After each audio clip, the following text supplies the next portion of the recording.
Hi guys, this is a second video about web technologies. Today I'm talking about JavaScript and nodeJs. We will be doing some coding today. We will be using Visual Studio Code again. We will be installing very nice extensions on it. But before we start there, I wanted to spend some minutes in explaining what is JavaScript, why we should spend time in maybe learning it, or at least learning what it is and what it does, and why it is so important in web development today. So first of all, JavaScript is widely used. Is what I found in the internet is more than 68% of the developers know how to develop in JavaScript or use it on a daily basis. It is more popular, it's the most popular programming language, it's more popular than Python, which follows in the second place.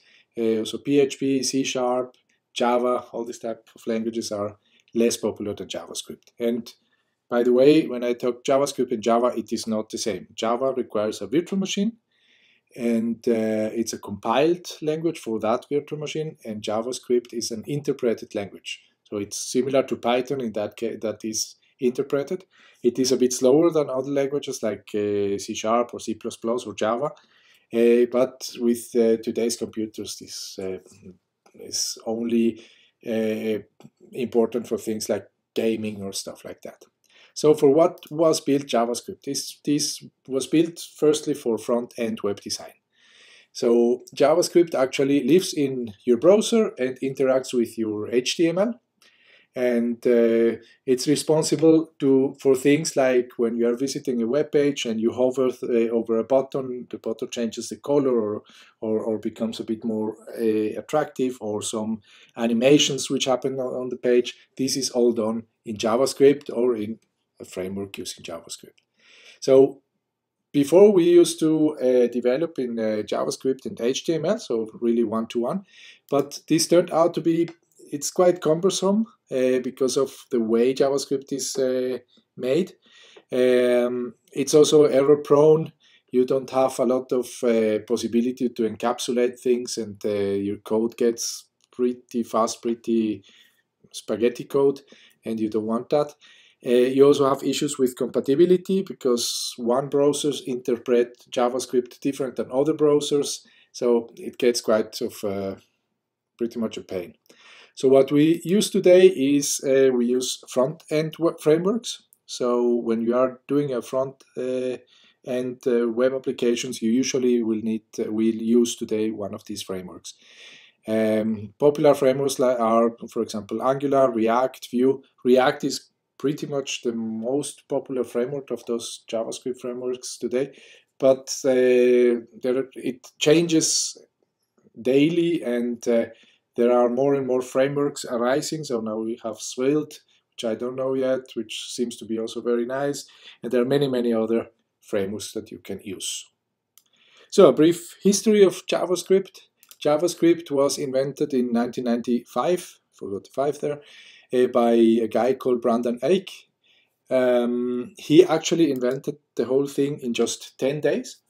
And of course, maybe because of that, I don't know, but it's not a really, let's say, clean language. So on one side, it is pretty wordy. So if you want to select an element of a document, you have to write a very lengthy command like document.getElementById and whatever. It is also not type safe, so actually you can have a variable which is holding the value of 7, and a couple of lines of code later you can make the same variable just hold the value of hello, so you transform it from an integer into a string. This makes things easy sometimes, but also sometimes difficult, because comparing stuff, so if you're comparing two variables and they have changed type, so you have a 7 and then maybe later you have a 7 but as a string, then you cannot compare them, so they will not be the same. So there is a subversion or a kind of a newer version of JavaScript called Typescript, which is JavaScript with typesafe. So you have to declare your variables. So this is my variable, it is a string, it has this or that value. Actually, in Angular, you always work with TypeScript.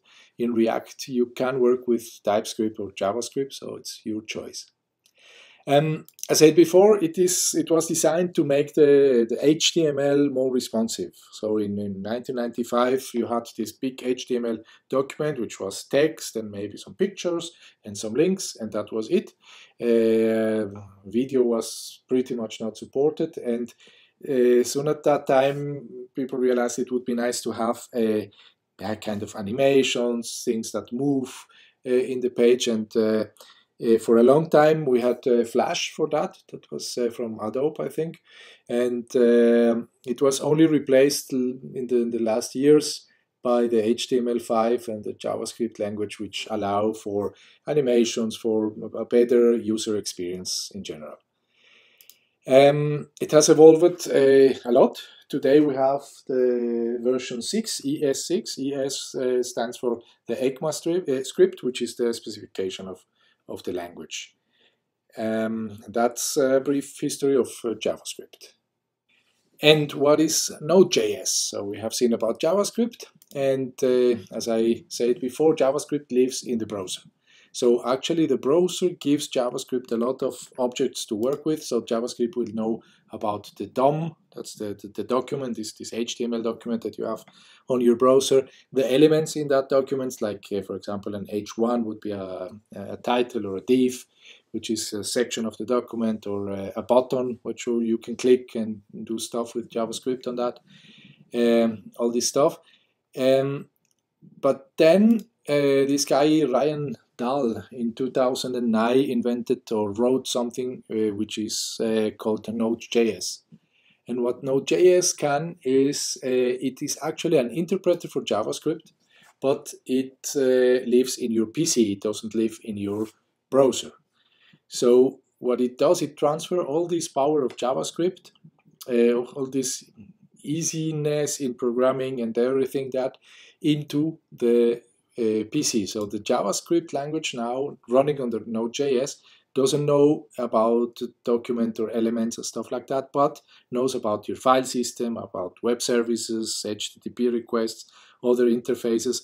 So you may imagine you can do a web server using programmed in JavaScript. So if you use Node.js, you can do a web server which is listening to requests, HTTP requests or requests for pages, and it can serve those pages. So you can use JavaScript also on server side, or even do a normal application which has nothing to do with the internet in your computer.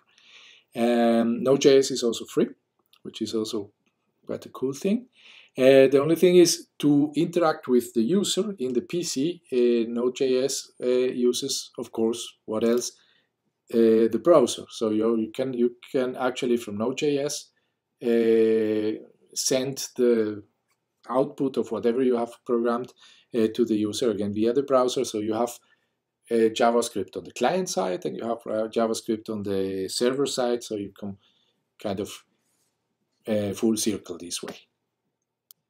Okay guys, at the beginning of this video I said that we would be doing some coding in Visual Studio Code. Meanwhile, I've changed a little bit my mind. I think it is better to go through very basic things, and for that there is a tool called JSFiddle. So you have to go to jsfiddle.net.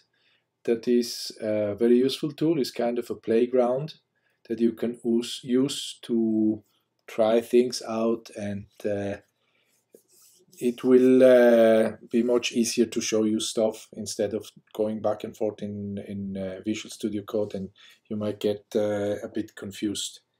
I will also not do a video on Node.js. What I will do is there will be another video published very, very soon where I will go through the most useful video guys in YouTube which I have met, and I will give you some insights and some tips where to go to look at to really start serious coding. So these guys, they explain stuff much better than I do, I guess, and they have a lot of experience. I have learned from them also quite a lot. Especially there is this young guy called Kyle, which has this channel called Web Dev Simplified, and that helps a lot. So that being said, let's try to do some coding. And what we have here is we have a small window where we can write HTML code, a small window where we can write CSS code. This is cascaded style sheets. I have not talked about this in the video because it was not really in the focus, but you can see it like this is painting the HTML. You will see it when we start our coding. And then there is a video of JavaScript, just pure vanilla JavaScript. So let's start with our HTML. So if I want to have an HTML document in JS Fiddler, you actually can just type in any tag. Tag is kind of these elements that are used in HTML, but we will do it as if we would be really doing a complete HTML document, so something that would you could store into a file and load into a browser, and it would run. So our HTML document would have always a header. By the way, if you want to code along, it's a good way to learn, and I can advise you just to do it. So just copy what I am writing, and then you will see the results, and then maybe you can do some variations by yourself and so on. In Fiddle, you can also save your things. It's just saved anonymously. You get then a link, and you can use it for a couple of days or so without having to pay anything. Anyway, back to our content. So we have a header. In the header, let's have a title. So these are the tags I'm talking about. The title is actually what you will see in your tabs in your browser when you open a page, for example. So let's call this my new web page. So this is just a usual header. In the header you would have other tags, but let's leave it a little bit simple for now. So then we start with the body. The body is the container. Body is the container where you have the whole HTML inside. And let's say we want to have here a header, h1, and also saying, okay, my new web page title. Let's call it like this. Okay, now we have a header. And if I run this, then on the lower corner you will see the result. So my new web page title. Okay, that's good. Then let's maybe add something where we can interact with. So let's add a button here. I will type just button, and the button will be showing an alert. Show alert. So let's put it like that. Then if I run this again, then you have my new web page title and show alert. But it doesn't do anything yet because we have no JavaScript code yet added to it. Then let's have another button. Let's say we have another button called add something to the DOM. The DOM is the document. It's actually the HTML document where JavaScript will be interacting later on when we write our JavaScript code. So, and then a last button, which we called, let's say, button change element in HTML. So, good. And then, okay, then let's run this. So you see we have show alert, add something to the DOM, change element in HTML. And let's add some text also. Let's add, so P is for paragraph, and let's say, okay, this would be a paragraph displaying some text. There you go. So if we run, then you have, this would be a paragraph displaying some text. So But now we have our page. Let's say this is the page that we want to have. But I would like to have some coloring. I would have to have some other type of fonts. How do I do that? So for that is CSS.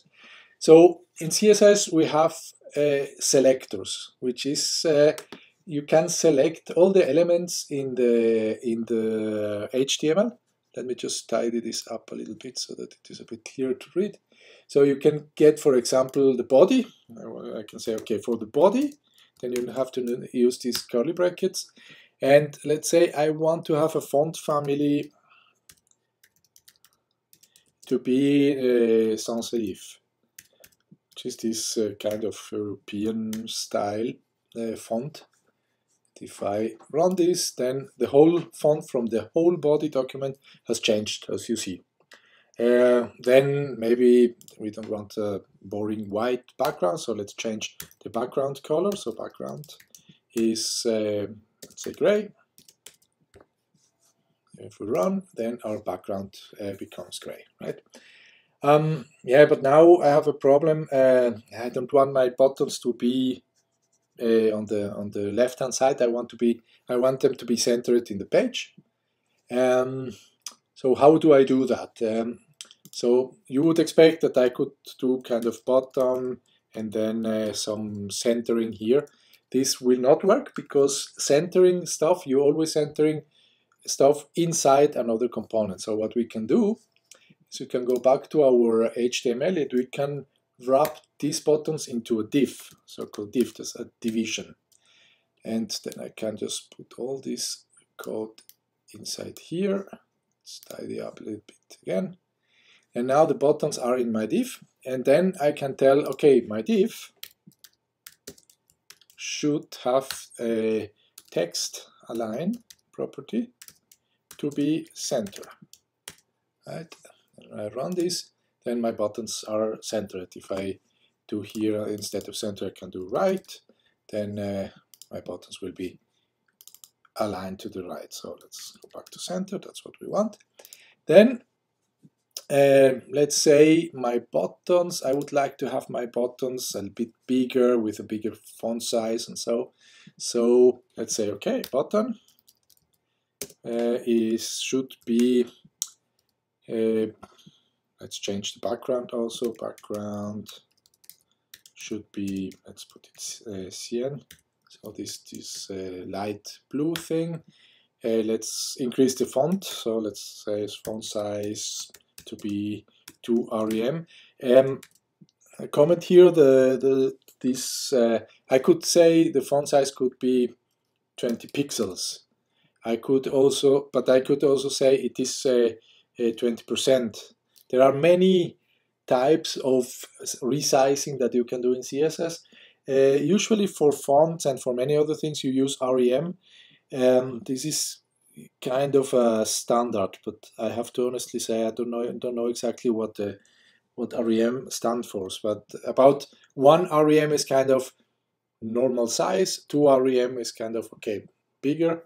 So let's put our font size 2 rem, and let's do some padding. Padding is kind of inside an element that the distance that you have inside an element. So in the buttons, the text is kind of too near of the border of the bottom. So let's say, okay, let's put some padding of maybe 1 rem is enough. Let's see how this looks like. And then you see my buttons are quite bigger now. Then they are a bit too square. Let's say let's add, okay, border radius. Let's do 5 pixels, for example. If I run this, and they are a little bit rounded, a little bit nicer. So, but then what happens if, for example, I want this second button to be red, for example? I mean, all buttons are cyan, but I want only this one to be red. So one of the things that I can do, so the button where it's add something to the DOM, I can add an ID to it. So I can say, okay, the ID is here called red button, right? And then here if I do an ampersand, ampersand before my ID, so red button, then CSS will apply whatever I write in here only to that button. So let's change just the background to show. Let's put the light. Light red will not work in this background. Well, let's put it red. Let's keep it simple. So if I run, then only this button has turned red. This is a you usually don't use too much single IDs for single elements. What you want usually to do is to group elements with similar style in so-called classes. For example, I would like to have my new web page title and this paragraph down here in italics. So how do I do that? What I can do is I say, okay, where is my title? This is here. So I say, okay, this header has a class of type italics. And my paragraphs has also the class of italics. If I do that, then I can declare my class style sheet with a dot. So this is a class. I can also make it specific only for a certain type of elements. For example, if I wanted only the headers, then I could say, okay, h1's dot, then the name of the class, italics, would be font style italics.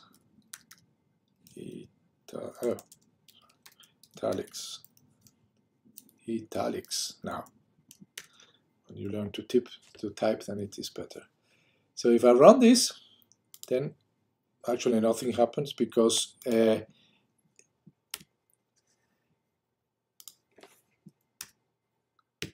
H1 italics. Okay, now when I run this, I had an error in italics. So when I run this, only my title turns into italics, right? So only my header. But if I declare it for everything that has the class italic, so my header and also my paragraphs should turn into italics. So if I run this, you see this is written in italics, this is also written in italics. So okay, it doesn't look very beautiful, but I think it's the idea is to get the feeling what is CSS all about. And there are extremely good content in the web where you can find information on CSS, how it works, the goods and bads. There are many drawbacks also on CSS, which I will not mention here. You have so-called kind of precompiled CSS if you want to use. So there is a lot of stuff to learn also there. But CSS is for styling, for doing also, you can even do some animations without using JavaScript. You can do them with CSS. So it's actually quite powerful, but it's not really a programming language. So none of these are actually programming languages.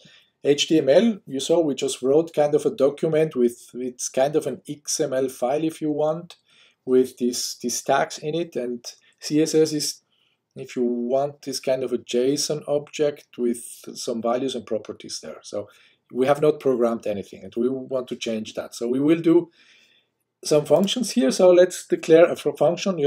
I made this first button show alert. So this would be kind of the first function that you ever write in JavaScript, always an alert. So let's say, okay, let's do a function show alert.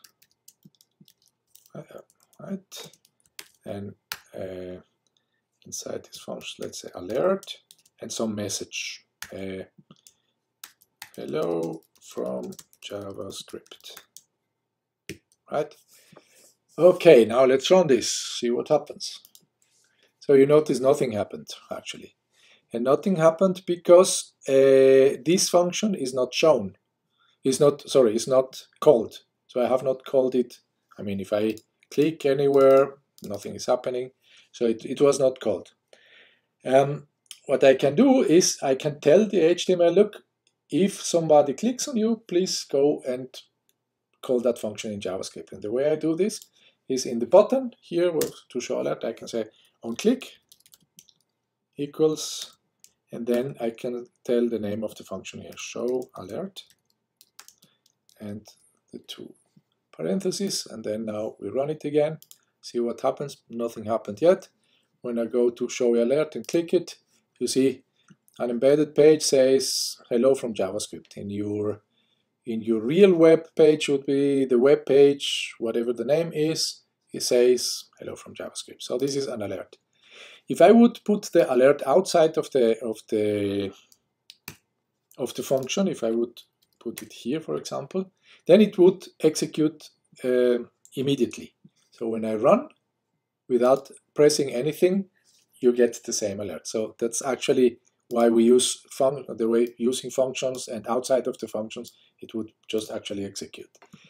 I have to say, in a real life example, you would have to tell your HTML where this JavaScript script is. So either you would have, usually we do it in the header, you would have to put here a tag script and start your scripting here, like for example, alert embedded JavaScript. I run this, it says embedded JavaScript. That would be one thing. Or I could tell it to say the script source equals, and then the file name .js, where you would have the JavaScript. But JS Fiddle does that for us, so we don't need that. I just wanted to mention that in a real life example you would have to do this. Good, so we have our first function of JavaScript, so they are doing an alert. Another thing that JavaScript is very good at is to write stuff in the document. So what we can do is we can do another function add to the DOM, right? You could actually say, okay, I want to have a some parameters here. We will not use that today, but and then here I can tell, okay, go and get the document. So it would take kind of this document here. Then go to the body part of it, right? And append to that part, append some, let's say some text. Added text by JavaScript, right? And then of course I have to call this function, so I have to go here to my second button and say, okay, on click, then add to the DOM. Okay. Good, that's it. So let's run this again. So if I click on alert, I have my alert here, and if I add something to the DOM, you will see added text by JavaScript is now written really in the document as everything else. And if I would wrap this into another tag, I could actually use it again in JavaScript or give it some CSS styling and so on and so forth. So it's just something new that is now available in the document. I could also remove it. Yeah, there are many other possibilities. And the third thing that JavaScript is very good at is changing stuff that is already in the document. So for example, let's change the text of this third button. So let's do another function. Function change element, right? Okay. So, and then I can say, okay, I have a constant called button, and this constant is something that I can get from the document. So I can tell, hey, document, I want to get an element that you have. So get element, and you can query the elements by many things, like by their name, their ID, their type, the many properties. Let's use one that is used a lot, and it's by ID. But I don't have any ID for this element. So the same as I did for this one, I could say, okay, this is my ID equals a change button. Let's call it change button. So get element by ID, and then I can tell, okay, get the element that is called change button. And now what it's doing is it's getting this element and storing it into button, into this object called button. I will do now a small trick here, so I will say console log button. So before we run this, I have to tell, okay, please call this function when I click. So click equals change element. But it will actually not change anything. We are not changing anything. We are just storing this element into the button, and we are logging it into the console, so we will see something here. So let's run this. And when I click on this button, you will see there is a 1 here, so something has been logged here. And of course it has logged a lot of blue stuff before, but when I let me try to, this is very small. So this is this object HTML button element. So this is what is stored here in button. And you see it has a huge amount of properties. Many of them are null, but it has, so one of these elements in HTML has a lot of stuff that you can use, that you can modify, that you can work with. So this is only for you to show. So you could change the size, you could change whatever you want. But we don't want to do that. We just want to do a very simple thing. So what I say, okay, button. Let me show you this thing. So one of these properties that you have here is called inner HTML. If you see inner HTML is now change element in HTML. So it's actually the text that we have here. So this is the property that I want to change. So we could also just change the inner text. And the reason is, if in a button you can have other HTML elements, and you can have, for example, images and stuff like that. So you are actually, usually you change this property, but in our case we could actually change only the text. But let's change the HTML. So what I can say, okay, this please button in your inner property inner HTML. Let's say, okay, changed by JavaScript. So what will happen now is when we click that button, the name should change if I have not done everything wrong. So run. So let's check if our alert is still working. If we can add something to the DOM, we can add it again. And now let's change this element. And if I click it, it doesn't change. Again, and I know why this is. And it's because if I go back to our log,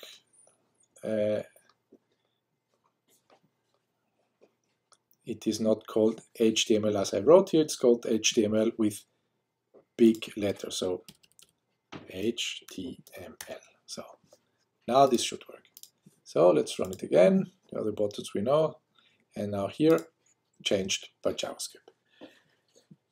Well, that was it. So this is a really basic example of web development techniques. So we have gone through the history of JavaScript, why it is an important language, what this means with having to do, what is JavaScript having to do with nodeJS and not, and how it basically works when it is used on client side. In the next part of the video, I will try to go through another topic, and that is to show you some sources for information, which I use a lot and where you can find a lot of information for development and for learning stuff. And yeah, we'll see what happens.